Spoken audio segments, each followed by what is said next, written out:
Buenas tardes, estimados docentes y compañeros de la Universidad de Cuauhtémoc.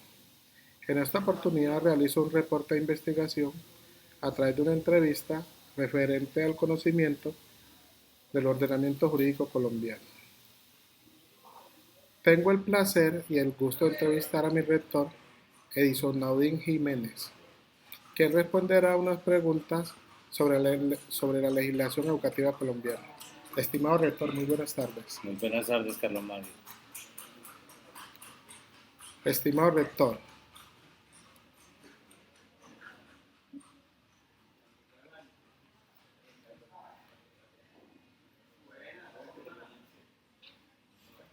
la Ley General de Educación es la carta de navegación que rige la educación en Colombia, que se crea en el año 1994 con todo lo concerniente al proceso educativo.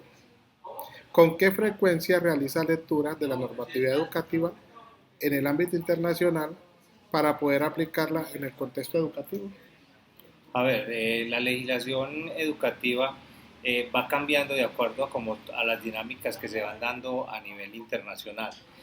Más que una política internacional, son unas líneas que se establecen de los países desarrollados y que van influyendo en la política educativa. Nosotros tenemos una cantidad de reglamentación en términos de educación. Eso ya ahora sí se sintetizó en el decreto 1075, que es la ley general, decreto que reúne todos los decretos que rigen la educación en Colombia. Yo mantengo, digamos, leyendo frecuentemente todo para estar actualizado, pero hay cosas que no cambian mucho, o sea, que son cosas de más que todo de forma, que es la que uno tiene que trabajar, porque las cuestiones de fondo son políticas que son del Estado. Entonces, uno lo que hace es estar pendiente que va cambiando para poderlo aplicar, pues, como en derecho a lo que se está buscando. Muy bien. Eh, ¿Qué leyes del ámbito internacional tienen influencia en nuestro sistema educativo? Yo no pienso que hayan como leyes, lo que hay es unas líneas, como yo te decía, por ejemplo, la UNESCO habla sobre o promueve la igualdad de oportunidades educativas, el Banco Mundial nos habla sobre el apoyo financiero para combatir la pobreza, y el OCDE que nos habla sobre la Organización para la Cooperación y Desarrollo Económico. Todas esas líneas, digamos, de políticas internacionales influyen en la educación de nuestro país. Eso todo tiene que ver. Si nosotros somos un país, digamos, con tendencia neoliberal, que va más al capitalismo, entonces hay unas políticas que responden a eso. Y no en vano tenemos, por ejemplo, el emprendimiento. El emprendimiento no es otra cosa que formar los muchachos para la producción. Entonces responde más como a todas esas visiones de esos otros países que buscan o que tienen alianza con nuestro país en temas económicos. Sí, señor. Entonces nosotros tenemos que acomodarnos a ese sistema para poder entrar en Exacto. la dinámica que ellos Entonces nos lo que pasa proponen. es que el gobierno hace los pactos con otros países, se mete en todas esas organizaciones y entonces empieza a establecer unas políticas educativas de acuerdo a esos pactos económicos. Y eso realmente, el sistema educativo responde a esos pactos que el gobierno va estableciendo a nivel mundial. Sí, señor. ¿Cuáles son las leyes a nivel internacional que han tenido mayor influencia en nuestro sistema educativo? A ver, yo no tampoco hablo de leyes, porque es que a nosotros nada nos imponen. O sea, en la legislación colombiana no hay una política que diga eso viene a nivel internacional. Son como unas líneas que establecen otros países y que nosotros acá, muy autónomamente, decimos autónomamente dentro de paréntesis, porque realmente no deja de ser una manipulación de unas políticas, digamos, globales de otros países, de las potencias mundiales, de una cantidad de potencias que buscan es que nosotros, de otra manera, formemos muchachos para el trabajo y para el desarrollo no local, sino global. Sí, señor, muy bien. ¿Qué ventaja y desventaja nos ha proporcionado la adopción o inclusión de estas leyes o estos lineamientos en nuestro sistema educativo? A ver, pues yo digo que ventajas porque estamos aportando como al desarrollo económico, a un desarrollo global, a que no quedemos pues como por fuera como de ese marco de desarrollo, digamos, mundial. pero también tiene unas desventajas. A veces se piensa más en la producción, se piensa más en el capitalismo que en la parte social, que en el desarrollo de las personas, que en la felicidad de las personas.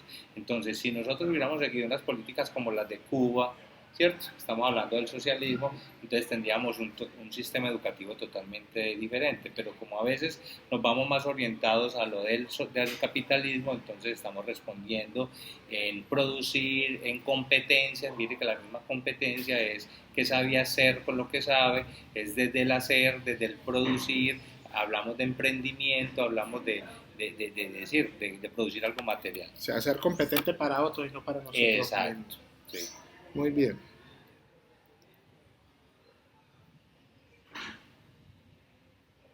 ¿Con qué frecuencia aplica la normatividad de la ley por omisión de sus funciones a sus subalternos en el caso del no cumplimiento de sus funciones? A ver, las leyes son claras, frecuentemente, o sea, hay cosas que son de concertación. Cuando un subalterno no cumple con la normatividad, usted sabe que uno debe cumplir la norma. Hay cosas que son de persuasión, depende pues como de la falta o de la omisión. Y en ese orden de ideas, pues uno educa persuadiendo, pero en el momento de que la falta sea reiterativa y por omisión, pues hay que darle trámite para que sea sancionado. Eso sí es un principio pues, de legalidad que hay que hacer cumplir. Muy bien. Referente al artículo primero de la Ley 115 de 1994, que es nuestra Ley General de Educación, ¿cuál es el propósito fundamental que debe tener la educación? A ver, eso está consagrado en los fines de la educación. Ellos son 13 fines, pero el que siempre ha sonado y es el más representativo y para mí que tiene más validez es formar una persona integral en todos los aspectos.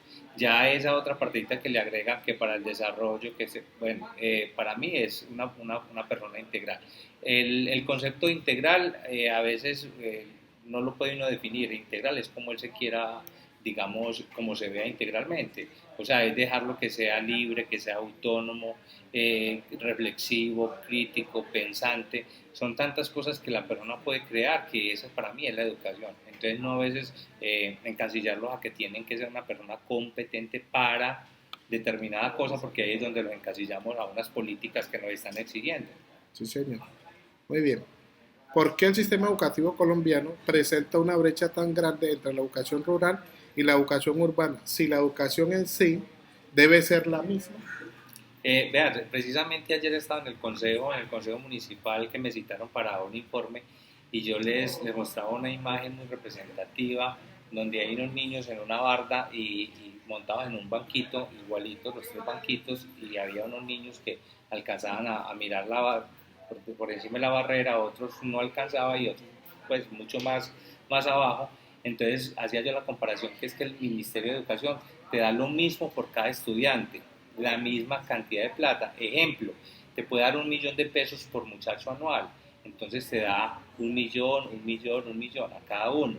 Y no es lo mismo darle 1.000.000 a un muchacho de acá del pueblo a asignarle 1.000.000 al del campo. ¿Por qué? Vos en una institución como la nuestra, que tenemos 780 y puntos de muchachos, son entonces una cantidad de plata, pero son 14 sedes. A 14 sedes hay que darles mantenimiento a la planta física, a esas 14 sedes hay que arreglarles el pozo séptico, a esas 14 sedes hay que hacerles placa polideportiva, hay que hacerles sistema eléctrico, sistema alcantarillado, el enmayado, mientras que con esos mismos 700, una persona aquí en el pueblo, un rector aquí los tiene en una sola infraestructura.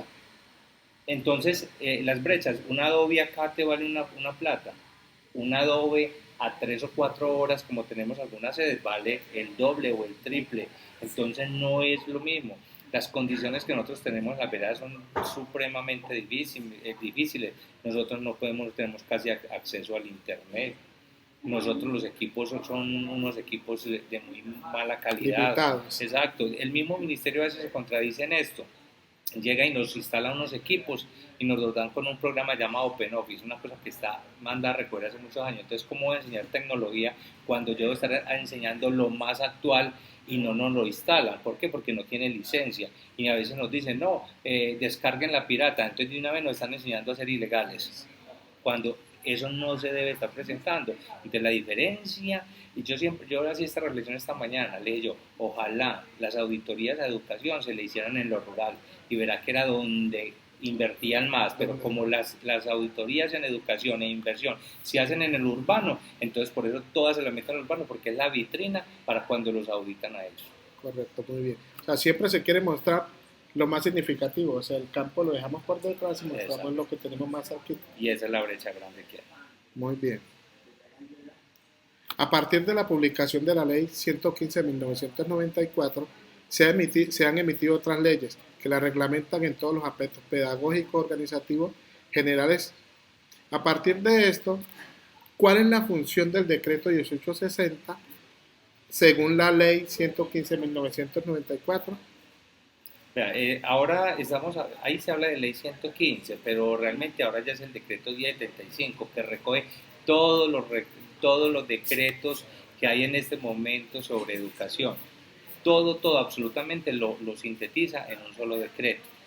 Simplemente seguimos haciendo referencia al 1860, a la 115 y bueno, y empezamos a hablar de una cantidad de decretos que realmente están reglamentarios, pero eso está sintetizado. Todos son los que van normatizando toda la parte de educación. Por ejemplo, en estos días en convivencia salió el 1290. Simplemente el 1290 reglamenta ciertas cosas que, que a la final lo que hacen es que nos organiza toda la parte del decreto de convivencia escolar. No, sí, señor, muy bien. ¿Con qué periodicidad desarrolla encuentros pedagógicos con sus docentes para realizar análisis reflexivos sobre esta ley? Yo en la institución apenas llevo en este momento un mes y 5 días. Eso implica pues que apenas estoy organizando lo que es el plan operativo anual, estoy haciendo unos reajustes para poder entrar a reformar. Primero tengo que diagnosticar lo que hay, que es lo del proyecto educativo institucional, el manual de convivencia, el sistema institucional de evaluación, y a raíz de eso empiezo a ver qué tantas cosas de eso se ajustan a la norma y qué no, para poder pues empezar a citar y que hagamos un trabajo de, digamos, de corrección. Colaboración mutua, sí, señor. ¿Sabe usted cómo está dividido el sistema educativo colombiano? A ver, en cuanto a niveles el sistema está dividido de nivel de preescolar, el nivel de la básica, que es básica primaria y básica secundaria, y en la media, que es la media que puede ser técnica o académica, ¿cierto? Ya si Sí, hablamos de la parte universitaria, entonces en la parte universitaria tenemos lo que es la técnica, el tecnólogo, el universitario y los posgrados. Los posgrados pueden ser de maestría, de doctorado, de especialización. sí, señor. ¿Cuáles son los fines de la educación que define la Ley General de Educación? Son 13, son 13 fines de la ley que están contemplados, y habla uno que, pues, me acuerdo de dos o tres. Uno habla sobre lo que hablamos ahorita sobre la educación integral, hablamos sobre una persona libre, hablamos sobre una persona con valores, y son 13 que si los reunimos todos formamos una persona integral. Muy bien. ¿Qué normatividad internacional contribuye al fortalecimiento de las metodologías que aplican en la educación rural? A ver, a mí me parece muy interesante. Escuela Nueva fue un modelo que se trajo por allá de otro país, que digamos que es un modelo internacional de otra parte, y que se aplicó mucho acá en la parte de la ruralidad por el cuestión de la cosecha de café, que es una metodología que le permite al estudiante que en épocas de producción de café se ausente de la escuela y pueda volver después de la cosecha. Y como es con una guía, el muchacho avanza a su ritmo, entonces respeta lo que son ritmos de aprendizaje, estilos de aprendizaje, y el muchacho va haciendo un control de su aprendizaje.